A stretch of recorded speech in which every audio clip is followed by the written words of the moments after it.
Boa tarde, meu nome é Magno Rangel Lettieri. Hoje eu vou fazer a apresentação de uma atividade prática de aprendizagem.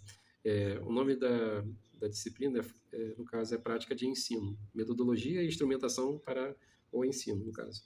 A gente vai usar a plataforma da PHET, da Universidade do Colorado, para fazer demonstração de alguns experimentos.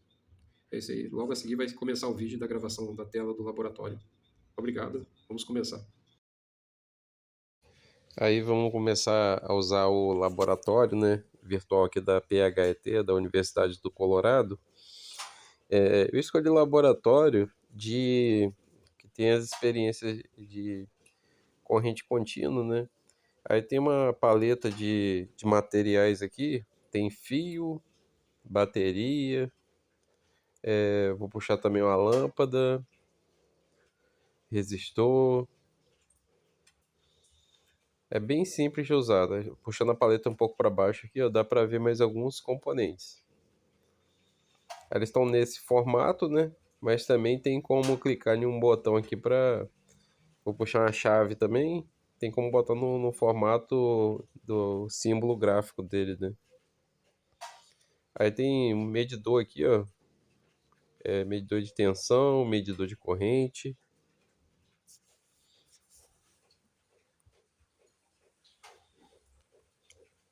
Aí, aqui você clicando nesse botão, muda para a simbologia, para o símbolo real do equipamento, no caso. Caso a pessoa queira usar não o formato, né? Eu queria usar direto o símbolo, né? De resistor, de fusível, de bateria. Aí comutando aqui o botão, ele volta a ser o símbolo da imagem, né? E tem como fazer alguns ajustes aqui, ó. Por exemplo, a fonte de tensão, que é a pilha ou bateria, você consegue escolher a tensão. Aí agora eu vou começar fazendo um alinhamento aqui para fazer um circuito para a gente fazer uma experiência, no caso. Aí tem como girar. Se você clicar nessa bolinha, que são as duas conexões de cada equipamento, você pode conectar o fio que eu peguei agora. Aí liguei o fio da lâmpada positivo da bateria em um dos terminais da lâmpada. Aumentei um pouco a tensão aqui. Agora liguei outro fio. Liguei diretamente a lâmpada já vai acender, né? Já vai começar a circular a corrente elétrica, né?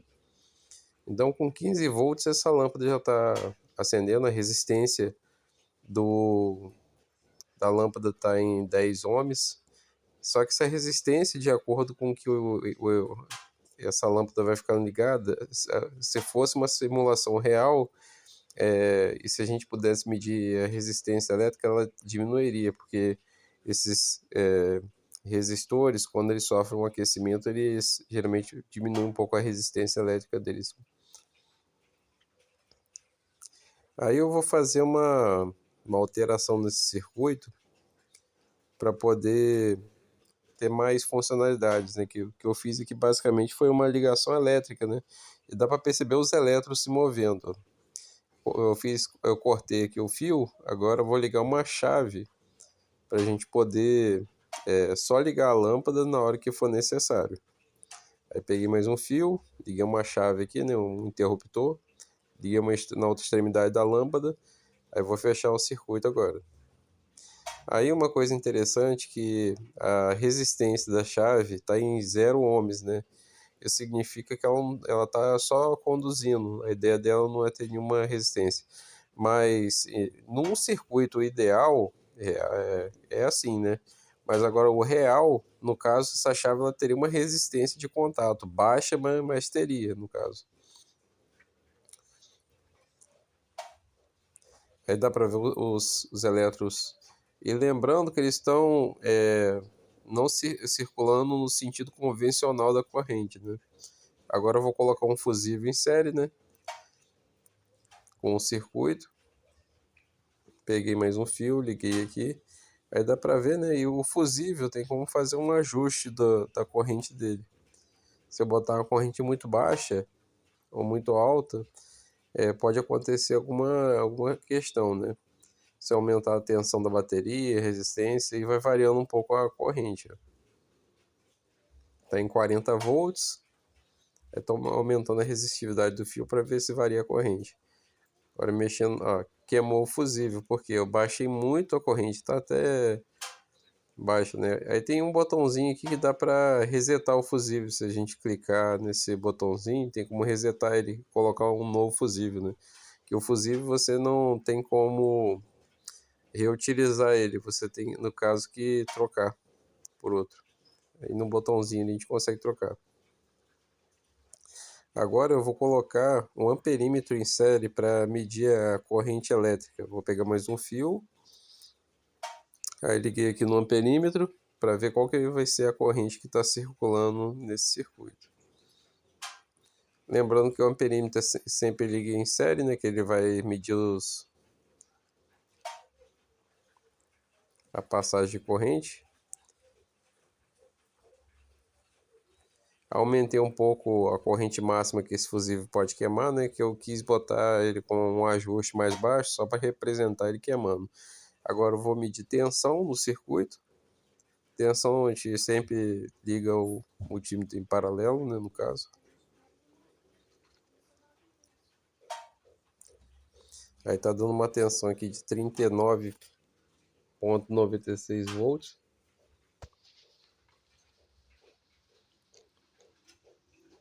Corrente de 4 amperes. Aí se você medir diretamente na saída da bateria, vai ter a tensão que está marcando na bateria, né, que é 40 volts. Mas quando passa por outro ramo do circuito, ocorre uma queda de tensão, né? Então, por causa da resistividade, então a tensão fica um pouco menor. E se você mede no mesmo lado, o multímetro não funciona, que ele mede a diferença de potencial, né, no caso. Ó, ali deu uma diferença de potencial, depois do fusível deu. Eu vou aumentar um pouco a tensão. Aí queimou o fusível novamente, porque elevou a corrente, né? Resetei o fusível. A corrente do fusível está bem mais alta agora. Está em 120 volts a tensão da pilha. Dá para ver que a frequência também está um pouco maior. Eu botei o sentido da corrente convencional dos elétrons, né?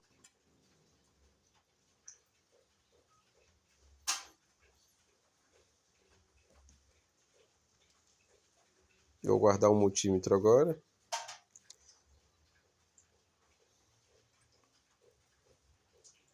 Vou mexer aqui na paleta.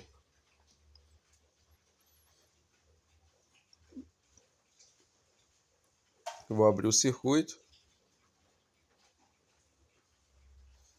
Vou colocar uma moeda em série. Aí como a moeda está sendo considerada como se tivesse a resistência zero, não vai interferir em nada, no caso a corrente elétrica, né? Ela está como se fosse um condutor.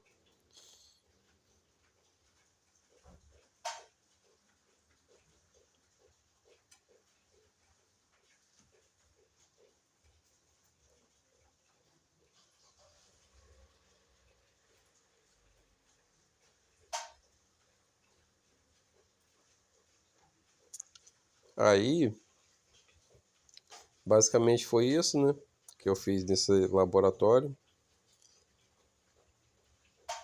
Aqui são outras opções que dá para fazer nesse mesmo laboratório, de algumas experiências, tipo de lei de Kirchhoff, dos nós, das correntes, que dá para você fazer aquela experiência do Kirchhoff, das correntes, que é a soma das correntes que sai de um nó é igual a soma dos que saem, né? A corrente de entrada é igual à soma das correntes de saída.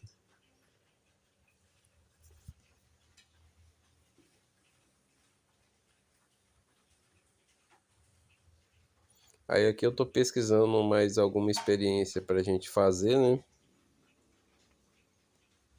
Aí eu digitei Ctrl F para ficar mais fácil para achar a experiência que eu quero. Aí peguei um kit de laboratório AC, né?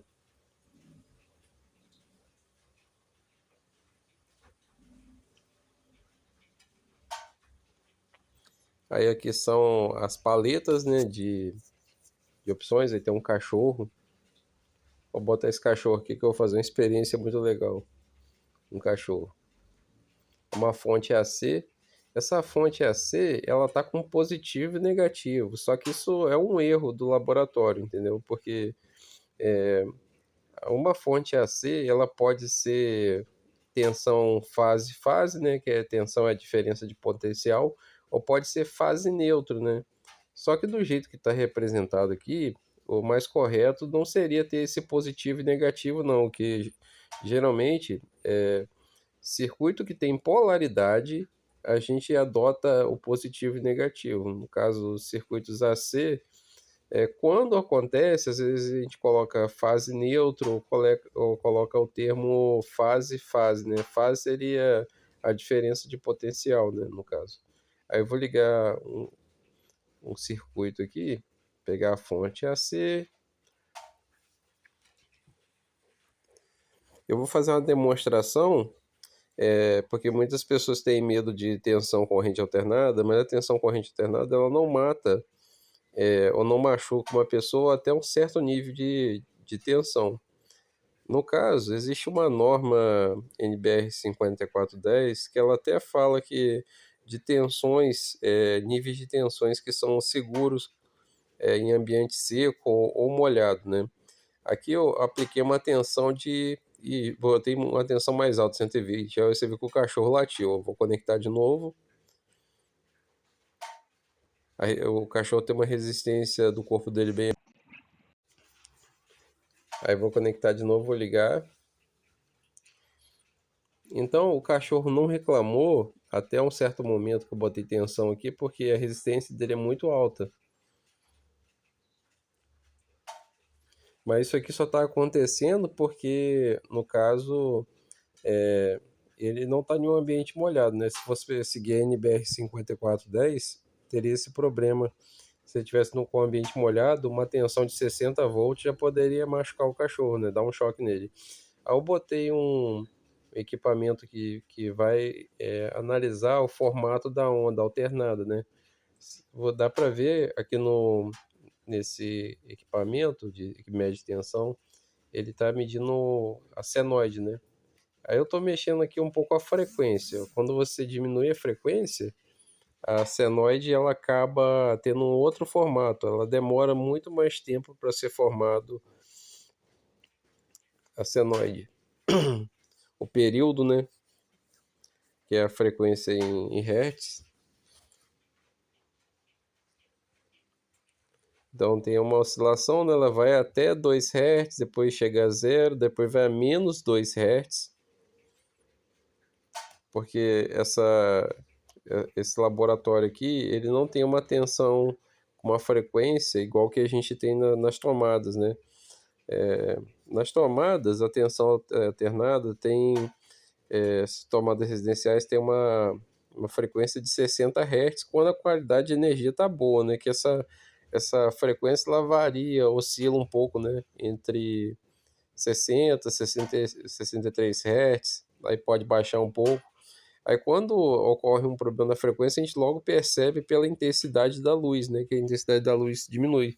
Que o que faz a lâmpada, no caso, acender é a frequência com que, no caso, a rede elétrica está funcionando, né? Aí aqui eu vou montar um circuito com alguns resistores, né? Vai até acontecer um fenômeno aqui que essa fonte, ela por ser alternada, ela vai aquecer esses resistores, eles vão até dar sobrecarga na fonte, né? Aí eu botei um amperímetro aqui para medir a corrente de entrada, né? E para fazer uma demonstração da lei de Kirchhoff dos nós. Então botei mais um amperímetro aqui, né? Eu vou medir a corrente na entrada dos resistores, no caso na saída da fonte alternada, e vou medir a corrente elétrica em cada ramo, né? Em cada circuito de cada resistor. Aí liguei o primeiro resistor, tá dando, você percebe que a corrente de entrada tá igual a corrente de saída, né? Então, se a gente for usar a lei de Kirchhoff dos nós, a lei de Kirchhoff das correntes, o KCL, vocês vão perceber que a corrente que entra é igual à corrente que sai, né? A corrente que entra no resistor está sendo igual à corrente que sai. Aí depois eu vou ligar mais um resistor e vai ter uma divisão dessa corrente, ó. Dois resistores em paralelo, né?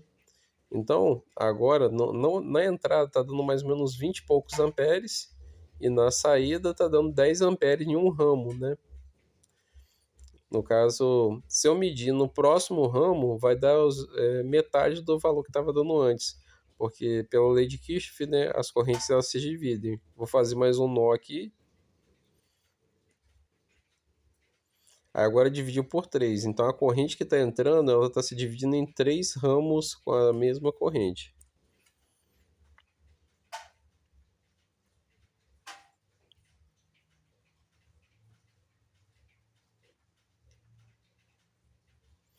Aí, o que acontece? Nesse momento está acontecendo da sobrecarga na fonte, por isso que ela está com esse desenho de chama aí, né? Que ela dá tipo uma sobrecarga, né?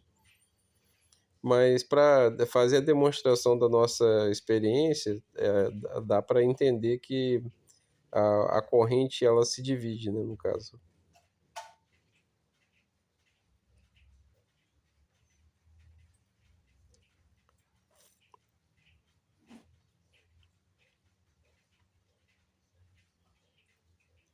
Aí o que que acontece?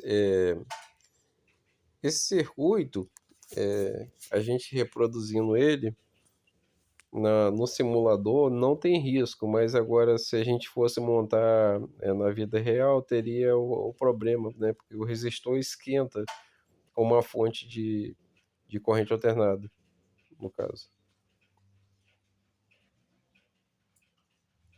Ao diminuir um pouco a tensão aqui para não acontecer mais o aquecimento da fonte, né?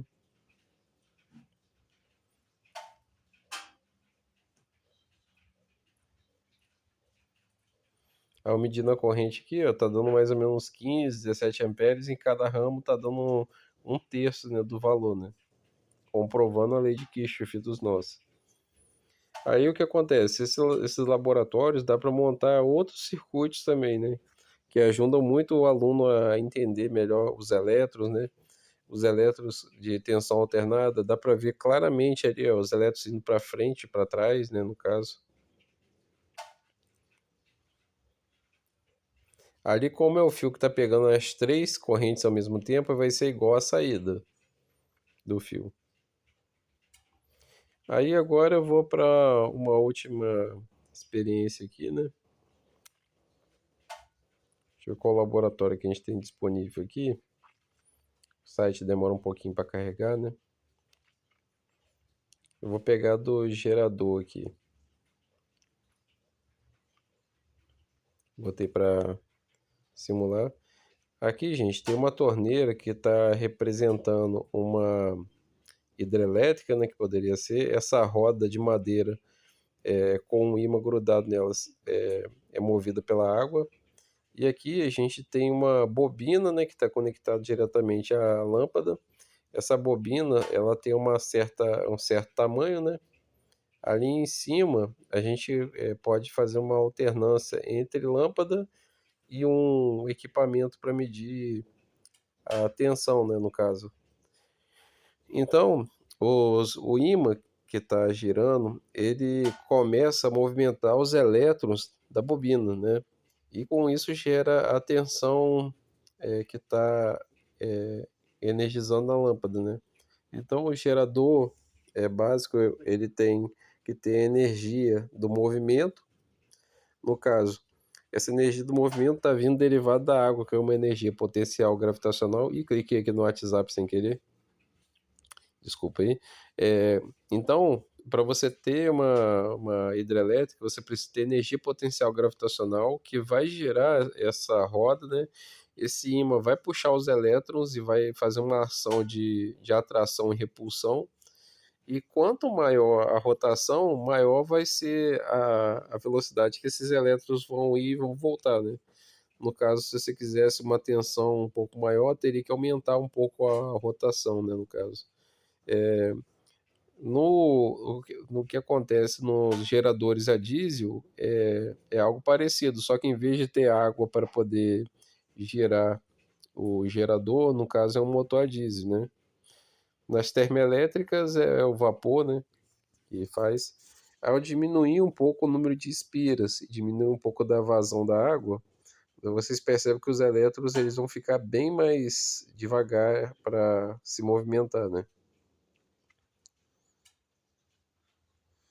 Aí eu botei ali o medidor só para a gente ter noção que os elétrons, eles, quando eles ficam indo de um certo lado da frequência, né? Quando é positivo ou negativo, variando. É por isso que está dando positivo e negativo. E com isso a gente consegue gerar eletricidade. Então, minha apresentação foi essa. Obrigado por ter assistido até agora. Nossa missão aí foi poder passar para vocês essa aula, passar esse conhecimento.